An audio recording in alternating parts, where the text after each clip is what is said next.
Baiklah, mari kita tunggu sebentar lagi untuk teman-teman yang belum join, diharapkan join dulu ya.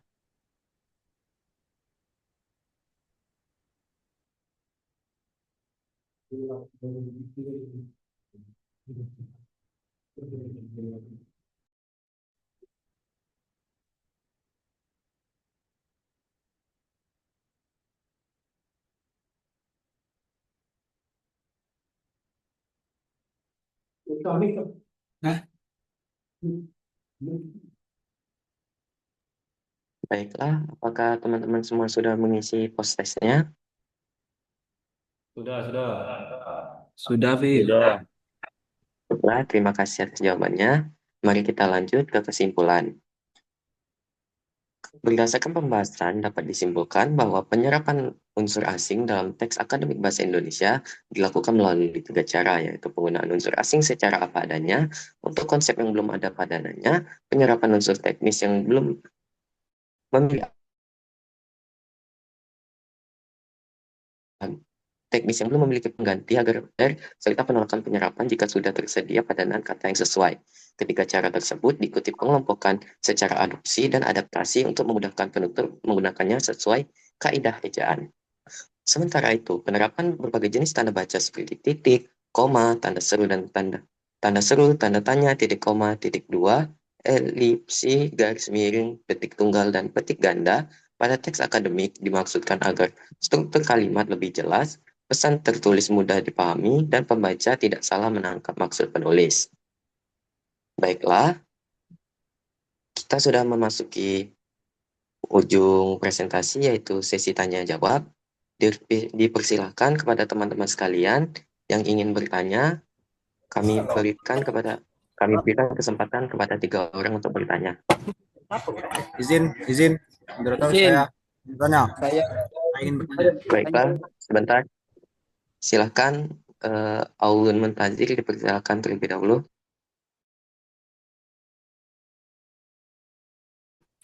Ditulis di kolom chat, Aulun. di sini saya Paul Muntadir akan bertanya apa yang dimaksud dengan kata serapan. Baiklah, terima kasih kepada Aulun atas pertanyaannya. Dipersilakan untuk pertanyaan kedua, Zaki Hawari Ramadan, dipersilakan. Saya. Saya Michael Ramadan. Saya ingin izin bertanya. Nah, Saya ingin bertanya. mengapa di bahasa Indonesia itu ada beberapa kata serapan? Ada beberapa kata yang kita tidak memiliki pada. Baik, Zaki. Mungkin untuk pertanyaan Zaki bisa ditulis di kolom chat biar lebih jelas.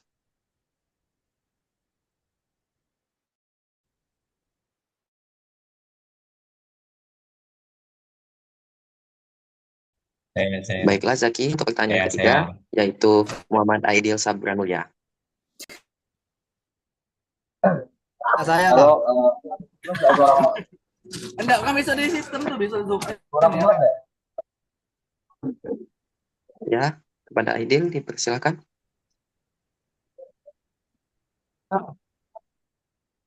Jadi pertanyaan aku tuh kan ini kan unsur penyerapan teks asing. Nah, unsur penyerapan teks asing ini bisa dari bahasa apa, baik? Mungkin bisa bahasa dari bahasa Belanda, bahasa Jerman, bahasa apa itu. Itu pertanyaan aku. Pokoknya unsur penyerapan asing ini bisa dari bahasa apa, baik? Apakah bebas? Oke, baik. Terima kasih kepada teman-teman sekalian yang sudah memberikan pertanyaan, dan mohon maaf kepada teman-teman sekalian yang belum mendapatkan kesempatan untuk bertanya pada sesi presentasi kali ini. Dan kami mohon untuk memberikan waktu kepada kelompok kami untuk berdiskusi terlebih dahulu untuk mencari jawaban dari ketiga pertanyaan tersebut. Dan jangan lupa untuk ketiga penanya tadi untuk menulis pertanyaannya di kolom chat. Terima kasih.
Baiklah, terima kasih kepada teman-teman sekalian yang sudah menunggu kelompok kami dalam berdiskusi.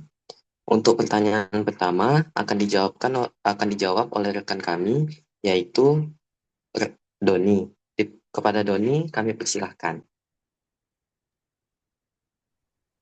Tes, tes, tes. Baiklah, terima kasih kepada Saudara Aulun karena telah memberikan pertanyaan. Saya Doni Holik Alkarim izin memberikan jawaban. Kata serapan itu adalah kata yang berasal dari bahasa asing atau bahasa daerah yang dimasukkan ke dalam bahasa Indonesia, baik dengan bentuk aslinya maupun setelah mengalami penyesuaian ejaan, lafal, atau penulisan sesuai kaidah bahasa Indonesia. Contohnya seperti kata ekonomi. Kalau masuk dalam negara Indonesia, dia menjadi berubah ekonomi. Jadi kata serapan berfungsi untuk memperkaya kosakata bahasa Indonesia, terutama untuk istilah atau konsep yang sebelumnya belum ada padanannya. Bagaimana Saudara Aulun, apakah sudah jelas? Siap, jelas. Baiklah, terima kasih kepada saudara ini dan saudara Aulun. Untuk pertanyaan kedua, yaitu dari Saki, akan dijawab oleh rekan saya, yaitu Jeffrey Thomas. Kepada Jeffrey Thomas, kami persilakan. Baik, saya akan menjawab pertanyaan dari Saudara Zaki. Mengapa kita menyerap kata asing untuk kosakata yang tidak memiliki padanan dibanding membuat kosakata sendiri? Jadi, menurut kelompok kami ada beberapa alasan. Yang pertama itu perkembangan ilmu pengetahuan, teknologi, dan budaya berjalan sangat cepat. Daripada menunggu penyerapannya langsung memudahkan untuk berkomunikasi. Terus ada banyak lagi seperti eh, membuat padanan baru bisa menghasilkan istilah yang panjang dan kurang praktis. Kata asing sering lebih ringkas dan lebih familiar untuk digunakan. Jadi penyerapan kata asing adalah cara alami untuk memperkaya bahasa, menjaga relevansi dengan perkembangan dunia sekaligus memudahkan untuk kita berkomunikasi. Apakah Saudara Zaki sudah cukup jelas dengan jawaban kelompok kami? Jadi jawaban itu karena singkatnya karena lebih praktis ya. Ya, betul sekali. Karena itu lebih praktis saja. Oke. Baik, terima kasih Jeffrey Thomas. Sama-sama Zaki. Baiklah, terima kasih kepada Jeffrey Thomas dan Saki. Untuk pertanyaan ketiga, yaitu pertanyaan dari Aidil, akan saya jawab.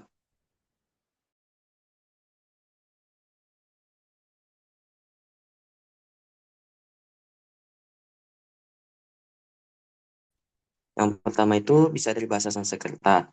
Dari bahasa Sanskerta ini banyak dipakai sejak masa Hindu-Buddha, contohnya seperti agama, pustaka, raja, dan bahasa. Untuk bahasa yang kedua itu bisa dari bahasa Arab, contohnya itu seperti iman, dunia, kitab, dan lain-lain. Dan untuk yang ketiga itu dari bahasa Portugis, contohnya seperti gereja, meja, dan lain-lain. Dan untuk yang keempat itu dari bahasa Belanda, seperti kantor, risiko, polisi, dan lain-lain sebagainya. Jadi intinya, untuk penyerapan kata asing dalam bahasa Indonesia ini bisa diambil dari berbagai bahasa. Bagaimana Saudara Aidil, apakah sudah cukup? Sudah cukup. Baiklah, terima kasih. Jadi kita sudah sampai di penghujung acara, kita sudah melalui sesi tanya jawab. Jadi kami akhiri dari kelompok kami. Mohon maaf jika ada salah kata maupun perbuatan. Kami akhiri. Wassalamualaikum warahmatullahi wabarakatuh. Waalaikumsalam. Waalaikumsalam warahmatullahi wabarakatuh.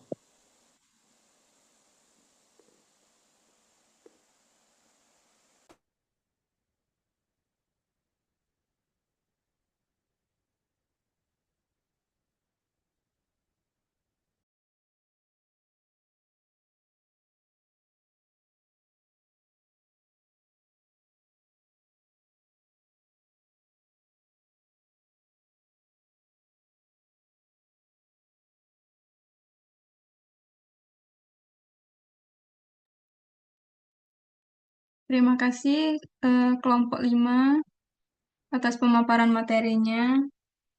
Tadi moderator itu Afif. Nah, tulisnya siapa? Saka ya? Ini Felix. Oh, Felix.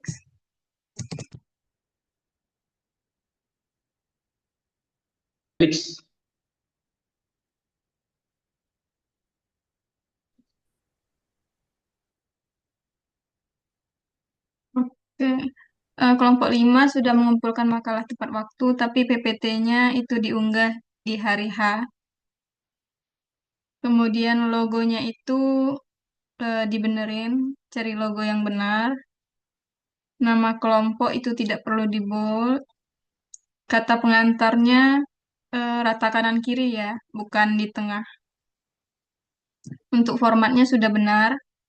Sumber referensi juga sudah bagus.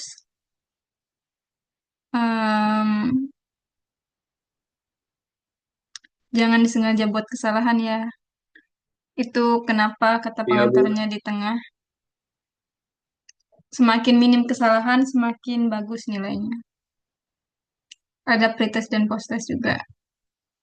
Jangan lupa untuk note tulis, dibuat di Word, nama yang bertanya, pertanyaannya, nama yang menjawab, dan jawabannya. Kemudian diunggah di Google Drive. Untuk kelompok 6,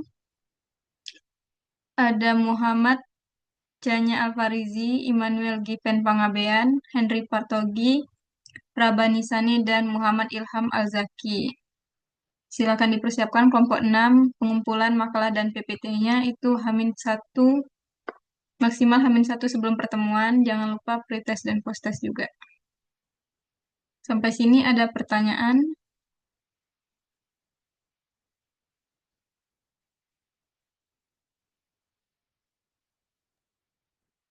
Tidak ada, Bu. Tidak ada, Bu.